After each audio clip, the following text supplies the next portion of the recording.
Welcome to a new episode of Outside the Panels with your host, Johnny the Machine Hughes.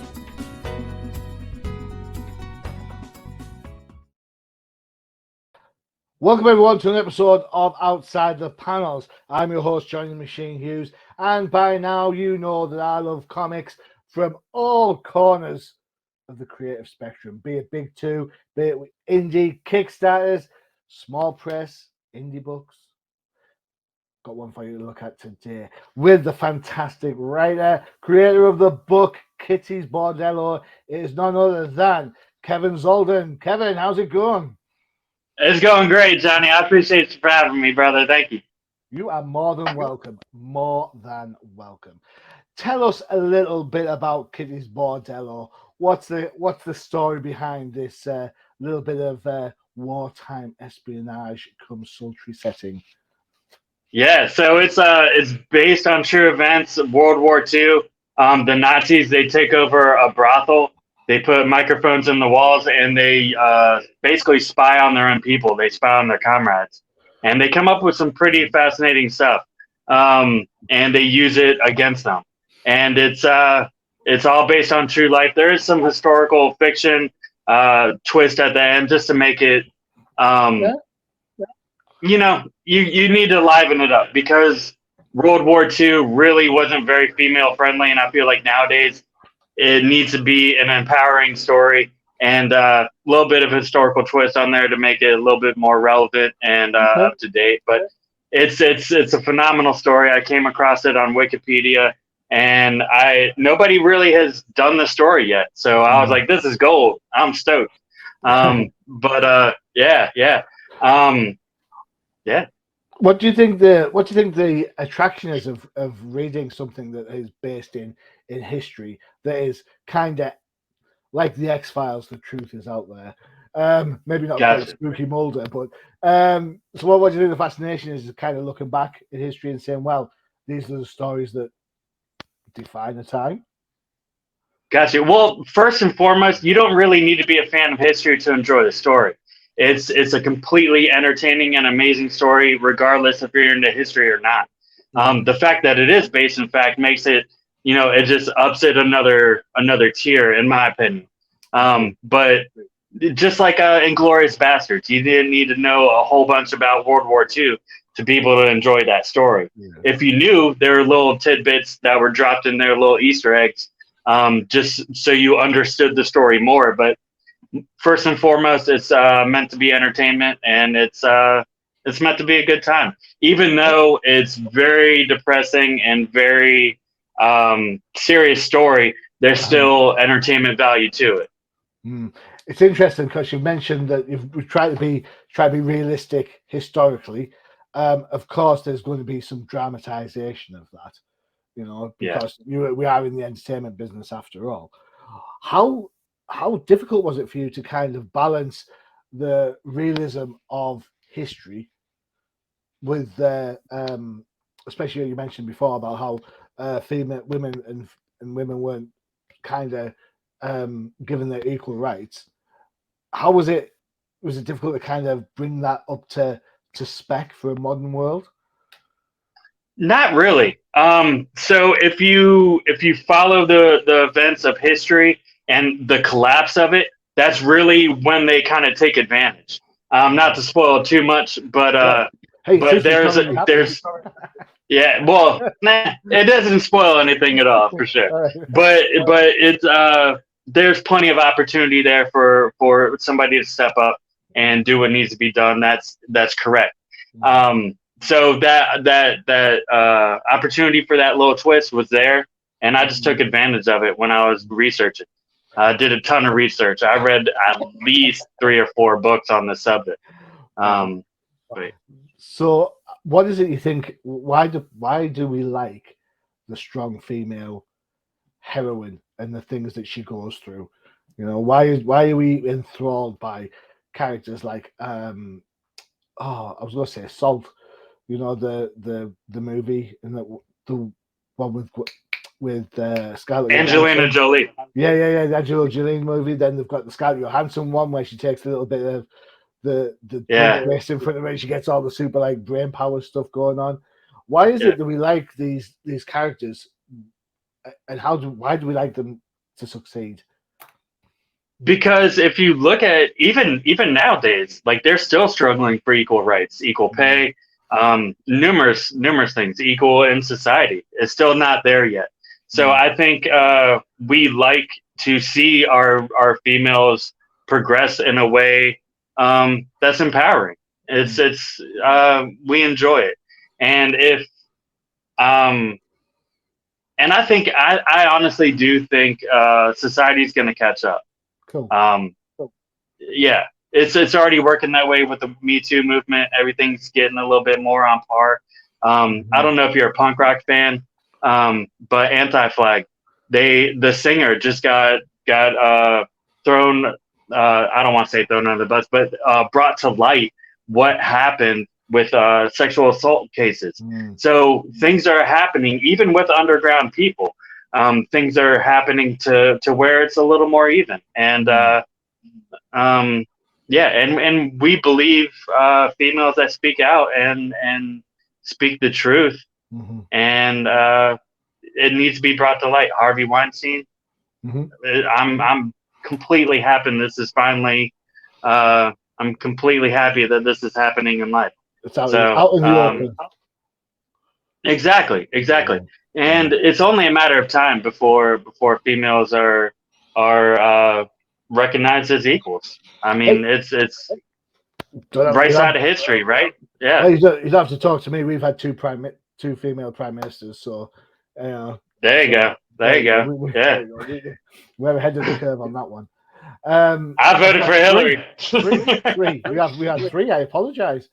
So we had three. We had Margaret, we had Teresa, and we had Nicola. I think it was Nicola who was in for a little while before she got ousted. But there you go. We had three.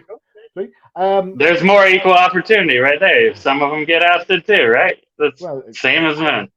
See, the way I look at it is kind of, I must live a sheltered life because my colleagues in my day job get paid the exact same money that I get paid for my job. Gotcha. And even my boss is a woman. My boss's boss is a woman. My boss's boss is a woman. I must live under a rock because in my world, in my circle of influence, we are equal. Yeah, America needs to catch up. America definitely needs to catch up with numerous issues. We need to catch up. I could go on and on politically about that, but it's not that type of shit. Let's not get ourselves shot. It's interesting how we're talking about this kind of equality element. The book, it's a mature book. I'm going to say that right now. All right. So some of the images you might see, you might be like, what's going on there? So if mature books aren't your thing, stop watching now. Go and watch one of the other episodes where we talk about dad jokes or something. Yeah. Yes, it's there. Go look it up. Great pod. So otherwise, hang around. All right. And we're not going to go explicit on this, but I have to give you fair warning on that. All right. So the idea straight off the bat seems quite incongruous to what you're saying. You want strong female characters, but the place is set in a whorehouse. How can you be a strong character if you're working in a whorehouse? You have to set up the dominoes before you can knock them down. Any proper bad guy has to be built up before you tear him down. So again, no spoilers, not trying to ruin it, but you kind of see where the story is going. In my opinion, if you don't like a character that's built up before you tear him down, this is not for you. You have to, in my opinion, you have to really despise the bad guy, and kind of see. You want to be slightly empathetic towards the bad guy too, but in this case, it's really hard. It was really hard to write that. Certain bad guys, it's a group. It's Nazis. So certain bad guys are a little bit more. You're more empathetic to than the main villains. but just seeing that and building them up and tearing them down is going to be glorious. It's going to be beautiful. But I mean, any good story, you go through the progressions. So yeah. I was trying to say, but I was just curious because that's what people are going to think when they look at the book. They're going to be like, "Well, hold on a second, for sure." The girls are half naked, or they're doing this, or they've got tassels, or whatever. How can this character be a strong character? And you're absolutely right, Kevin. I absolutely wholeheartedly agree with you. The idea is you have to set the table before you serve the meal. It's how it works. Exactly. If you don't, it is. If you have the meal before the table, then what's the point, right? Yeah. Exactly. Just knock them down. Cool. Writing wise, help me out because this is the first time you and I have spoke. So, is this your first foray into comic books? It's my first major foray. I did one book. It's called Unbroken, and that was basically a survival story, and it was symbolic of my real life journey. I had medical issues, and I used comic books to kind of get myself back up to par. I had a stroke, and I was paralyzed on the right side of my body and the left side of my face. And I used writing. I had to physically relearn how to write and use my mind. So I wrote comic books to kind of get my mind right and be able to tell a functional story. So Unbroken, that was my first book.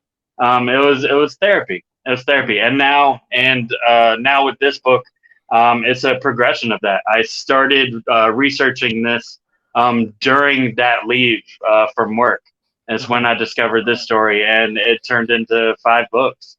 And I have to give a shout out to my artist. His name is Abel Garcia.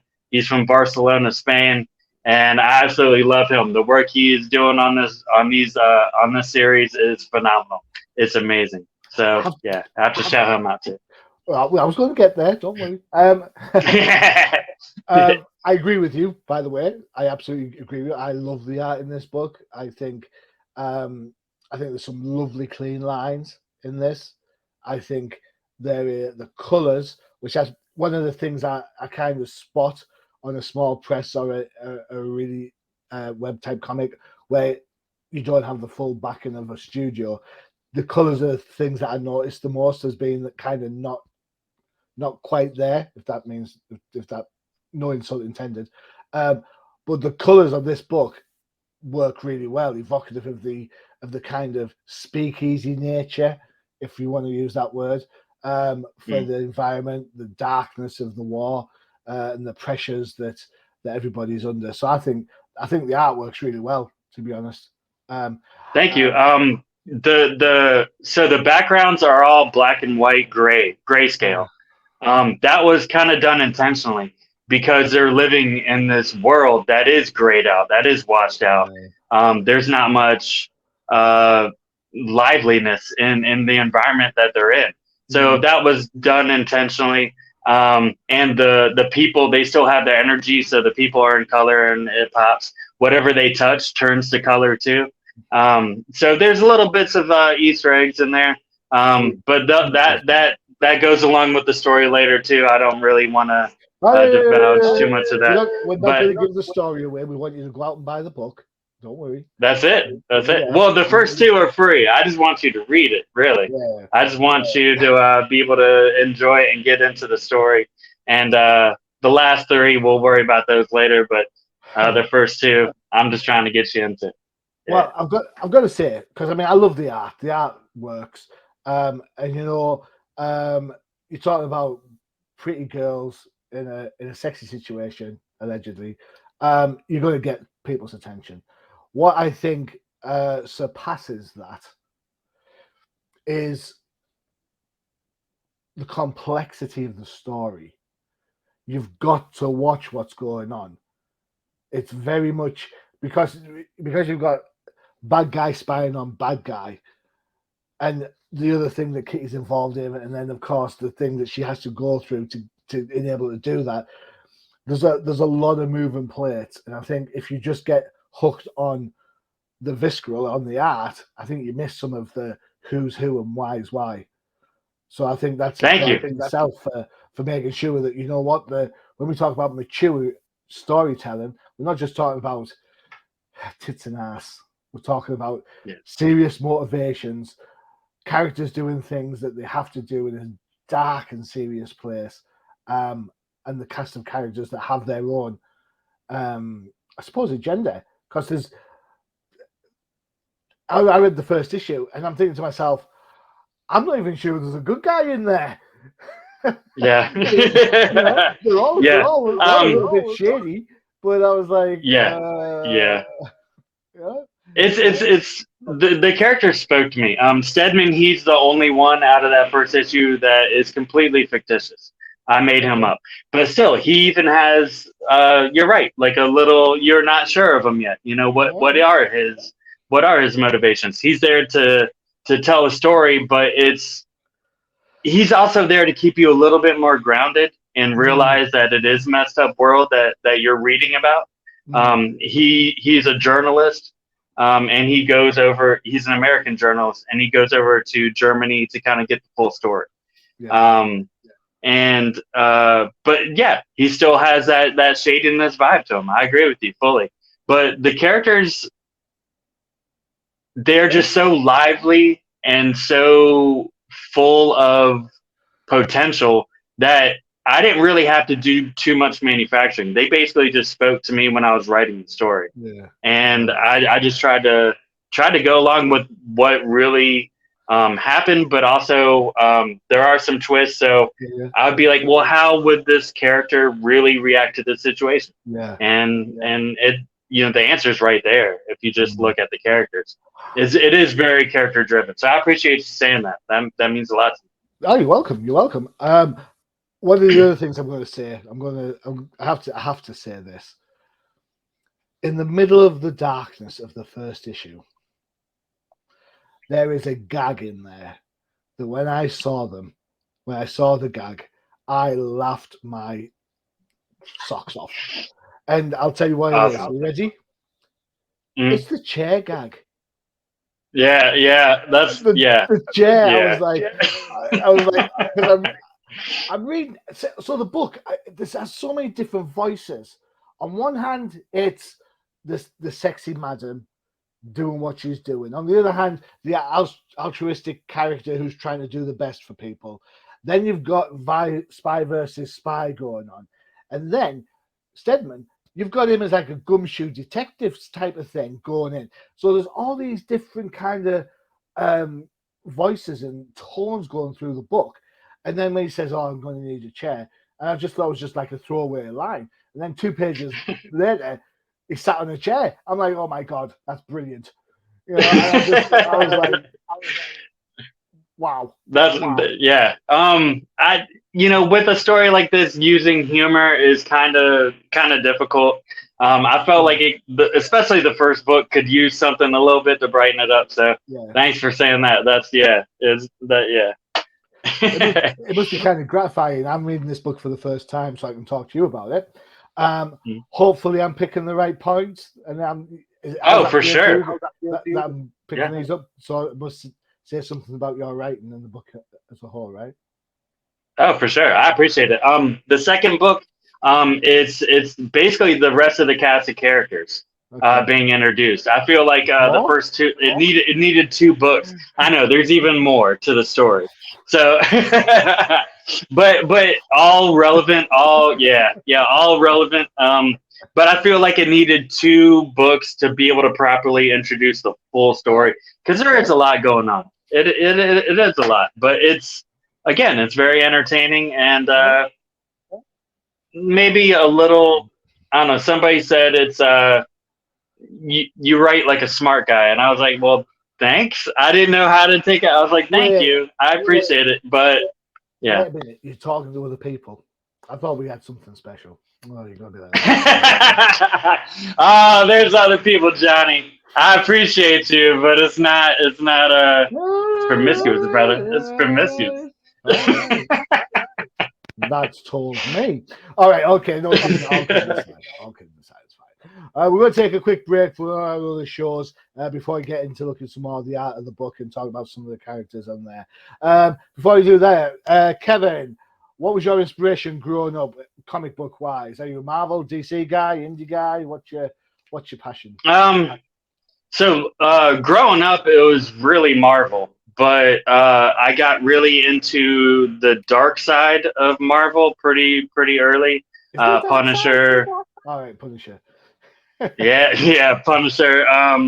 Yeah, Punisher. I really kind of like that. It was Garth Ennis. I'm a huge fan of Garth Ennis. But he also does DC stuff, so that got me to look at more DC. Preacher.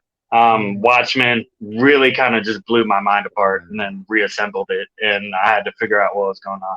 I absolutely love that book. I think Watchmen does that to everybody, to be fair. yeah, it's amazing. I mean, 100 greatest novels, and it's a comic book, and it's the only one in there. I mean, there should be other ones in there, like Mouse and other ones as well. Yeah, but Mouse should be there. I agree with you. But I always think no one talks about Paul Chadwick's Concrete. I think Concrete should be in there. I think I think Bone should be in there. You know. Calvin and Hobbes should be in there. Boom! That huge inspiration. Calvin and Hobbes was actually strips back when they're in paper. When we had newspapers, that was actually the first thing besides Ninja Turtles. My middle brother, he got me into the Ninja Turtles. But Ninja Turtles, Calvin and Hobbes, and then more adult themed stuff. Kind of really got me into it. Now I'm into indies. I really love indie books, and lesser known comics. They're killing it nowadays. There's this one, El Crudo. El Crudo is amazing. It's fun. It's about an orangutan that fights in the Vietnam War. Right. Amazing. Amazing. No monkeying around on that one then. All right. People go ape for that. All right. Okay. In that case, without all your different inspirations going on there and influences, we'll have a look at this advert. It is Crisis on the Toyverse. Your younger self may recognize a couple of characters. Check it out.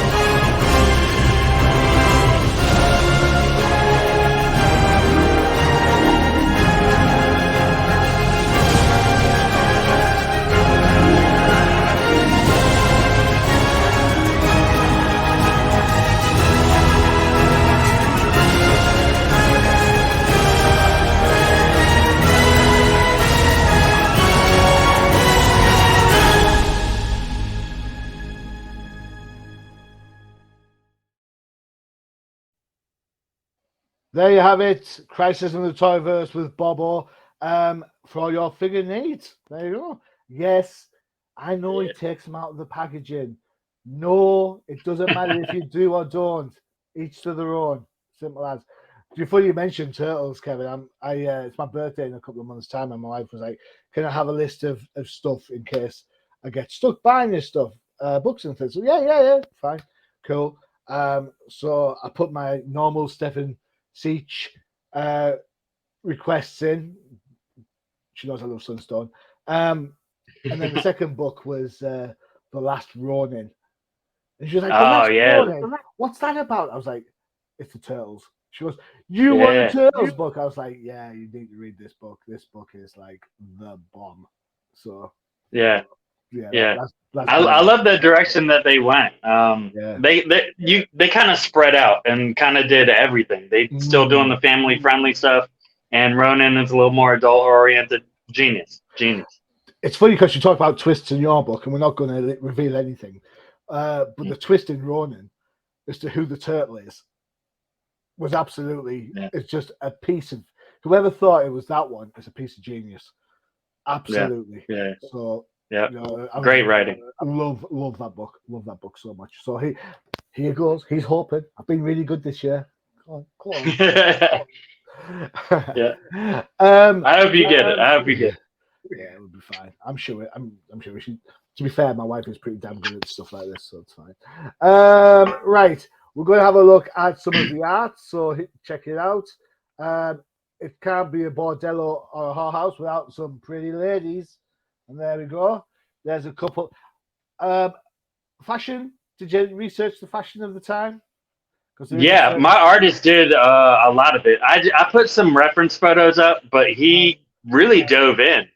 Abel, he really went all out and did a lot of research himself, and did more than just my reference photos. So again, appreciate Abel so much. Couldn't do it without him.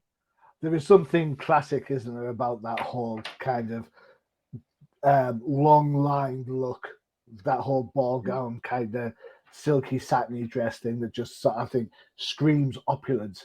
It always makes me laugh when I see it in a kind of setting like this, because it's such a juxtaposition that you're going to somewhere that's for nefarious deeds between the sheets, and there you've got these women dressed up in like the high nines. You're like, whoa, yeah, very good, very very clever. We like this. And this classic is Hollywood. Yeah, indeed.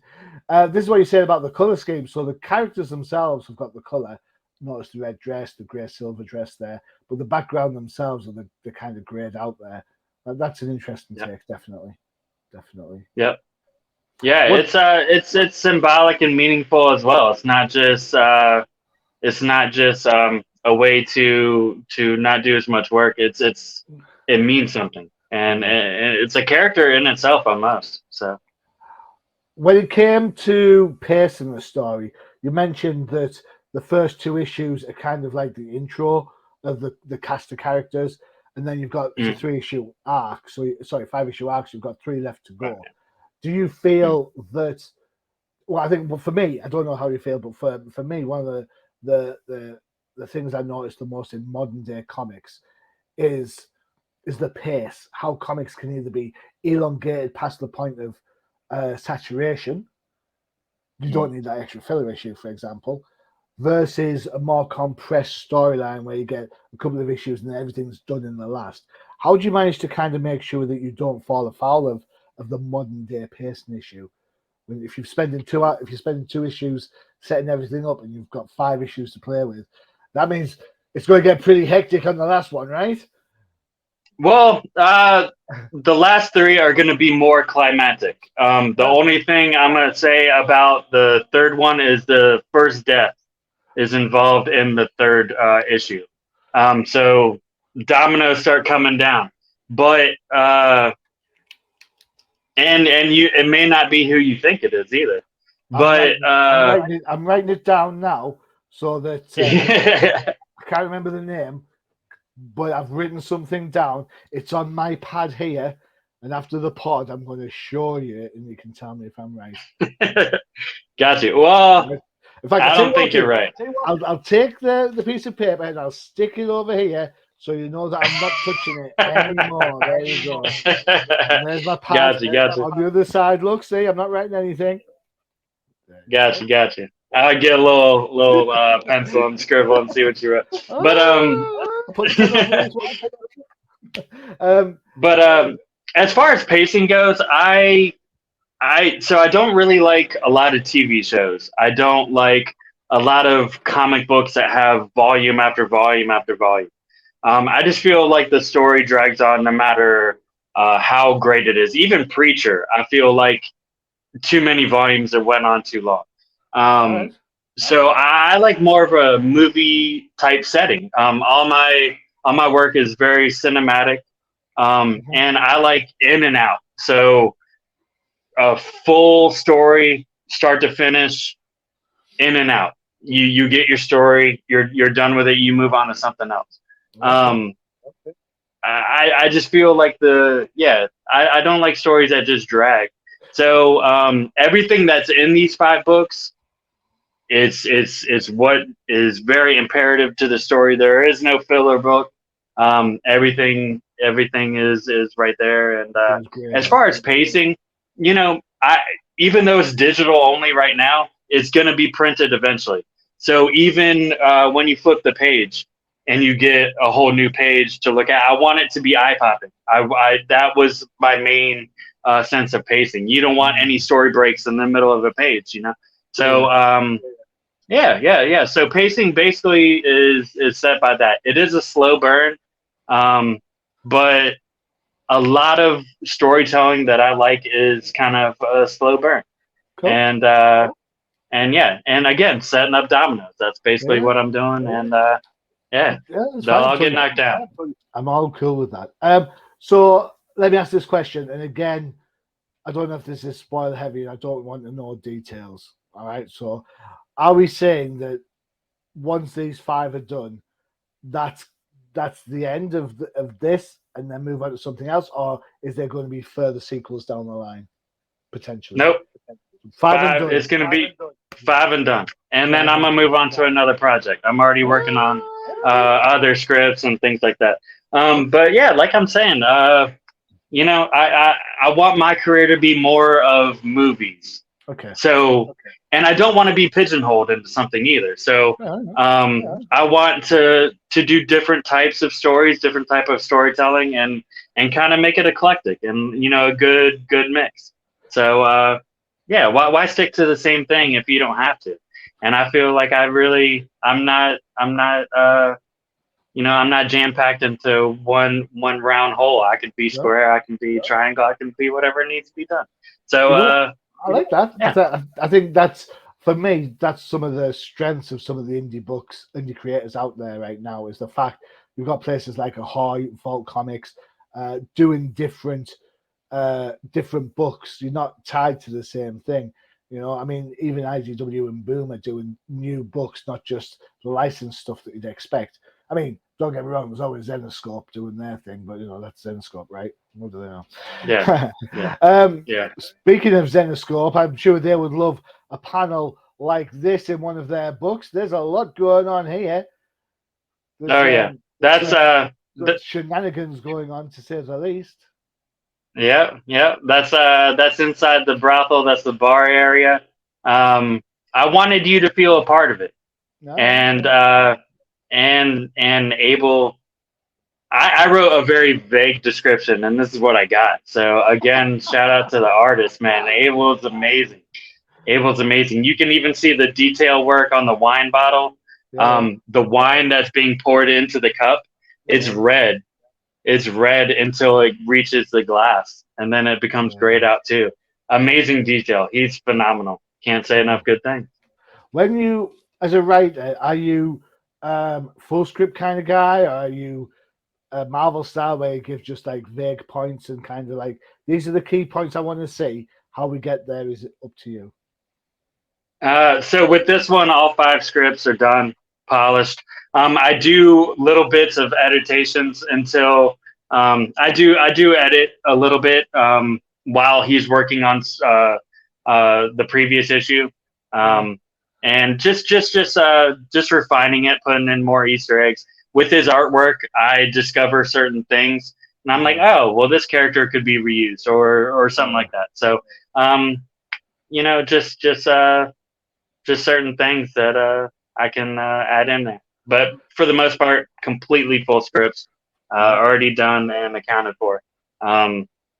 I can't speak to any future projects. I'm not sure how those are going to work out, but I like having the majority of a script done before I give it to an artist to work on.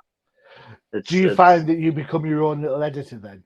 Because it's kind of your baby, you hand off.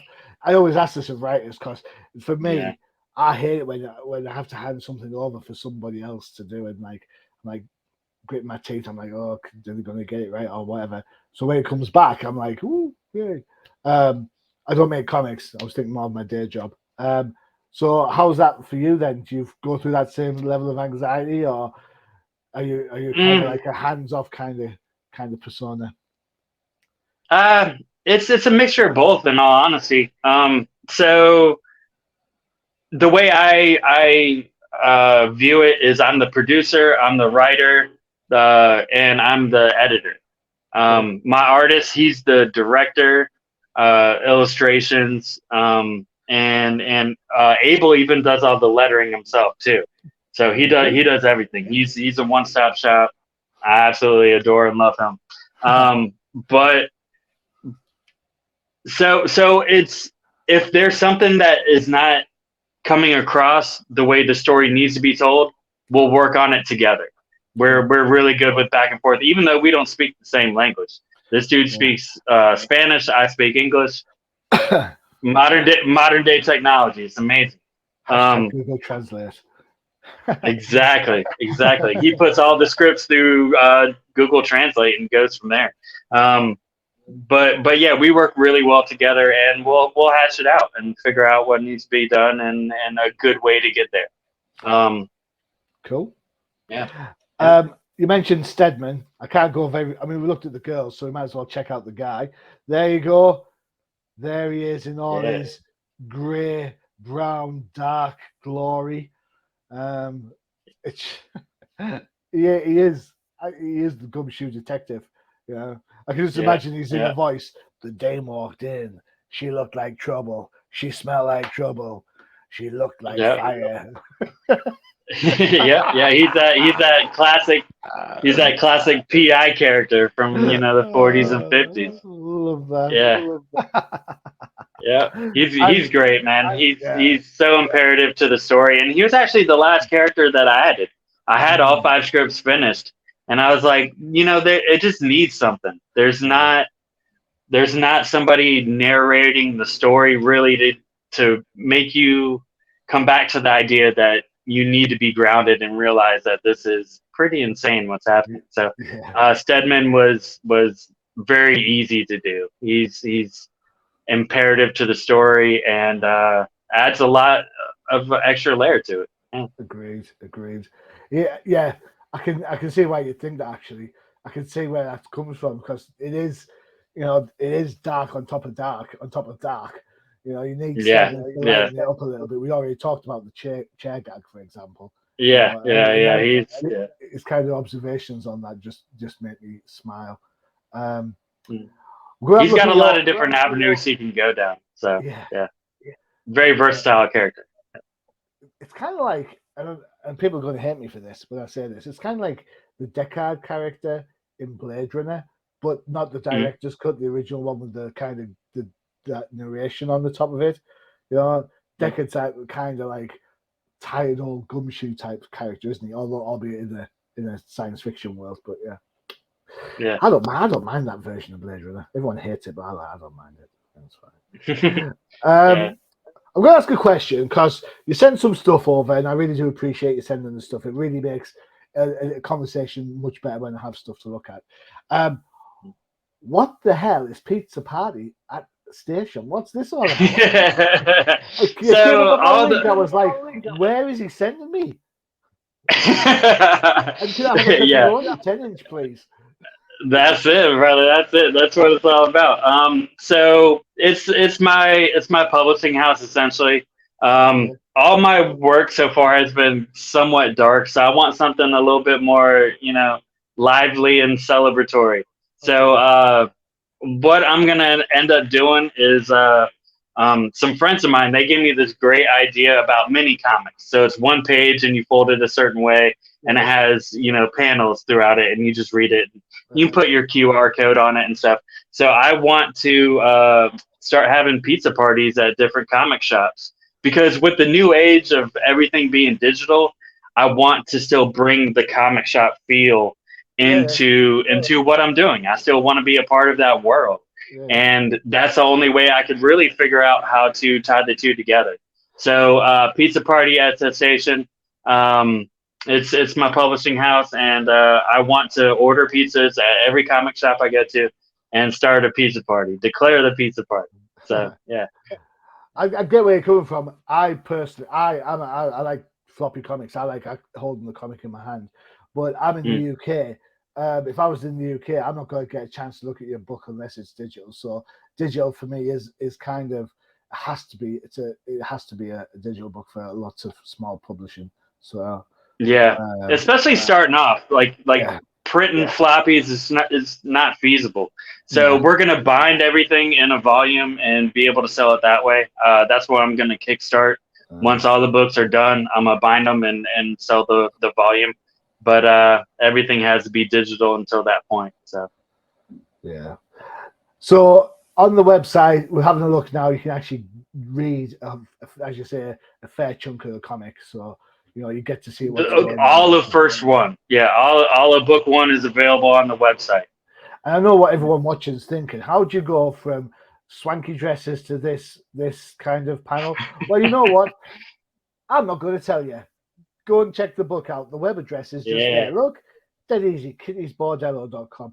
No, it's not going to get you in trouble with anybody. It's not that sort of website. Yeah, no, I've already dealt with some reviewers that have denied me because of the first few books are going to appear pro-Nazi. That's just, like I said, you have to build up that bad guy first. So, it's been a battle, but it's also something I truly believe in. I believe in the story. Yeah. And I it's all going to write itself out. So everything's good. Yeah, absolutely right. You can check out more Kitty and more Kevin over on Instagram. Yes, the address is bonkers. Don't blame me. You know how this works. Get yourself to Instagram, type in Pizza Party at Station as it's spelt there. I'm pretty much sure you'll be able to find it from there. It doesn't sound like a very common name. I'm sure there's probably only one, and it's probably him. So how hard can it be? It's as simple as that. Oh dear. Kevin, what is the world coming to? All right, time for your 30-second pitch. Tell us in 30 seconds or so, give or take a few, why people should be heading themselves over to www.kittysbordello.com to check out the book. All right, if you like noirs, if you like stories about espionage, about gritty tales, check it out. It's a great story. It is a slow burn. It's going to get you into it slowly, so prepare to buckle up. But yeah, it's great stuff is around the corner, and you need this information to be able to enjoy the rest of it. So the first 2 books are free. Sign up for the email list to get book 2, and that'll be your complete intro. And then, like I said, there's a lot of crazy stuff coming down the road that comes from this brothel. So cool. yeah. Thank you again so much, Johnny. I appreciate you a lot. You're more than welcome. The link is at the bottom of the screen there. It's dead easy to remember. Just go for it. What more could you do? Also, get yourself on the email. You never know, you might get yourself a pizza. Yeah. Grab a slice and a page. What more would you want? As they say. Kevin, it's been an absolute pleasure talking to you, sir. Thank you so much for spending time. You're more than welcome. I appreciate you must be really busy pushing the book, so I'll forgive you talking to other people this once. yeah. Thank you so much. I appreciate you. It's all about meeting people and getting out there, and I appreciate everybody watching the video right now too. It means a lot. Indie creators, it is networking, and it is meeting other people and doing as much as possible for everybody else. So it's a community of people, and I'm just glad I'm a part of it and trying to propel everybody else too. So I appreciate you a lot, Johnny. Thank you for having me. You're more than welcome. Thank you for putting out an interesting book. That has lots of nuances and twists down the line. So I'm quite looking forward to future issues. There you go. There you have it. Kevin's been fantastic. You know what to do. You've seen the links. Don't forget to check out the new CPM for all your favorite shows, including you saw the trailer for earlier, Crisis in the Toyverse. And if, like Kevin, you like some Marvel, you can always check out the No Prize podcast, although he did, I might say that was a while ago. But No Prize will be there talking about Ahsoka. It is, at the time of recording, Tano Tuesday, so get yourselves all ready to feel the Force once more. And for all you DC fans, it's the definitive crusade. Kevin, one last time, thank you so much for spending the time. I really do appreciate it. Thank you. I appreciate you, John. Thank you so much. I have been your host, Johnny Machine Hughes, and as always, adios. Visit undercovercapes.com for the latest and greatest podcasts via the Undercover Capes Podcast Network. Also visit our parent company website, comiccrusaders.shop, all about comic pop culture.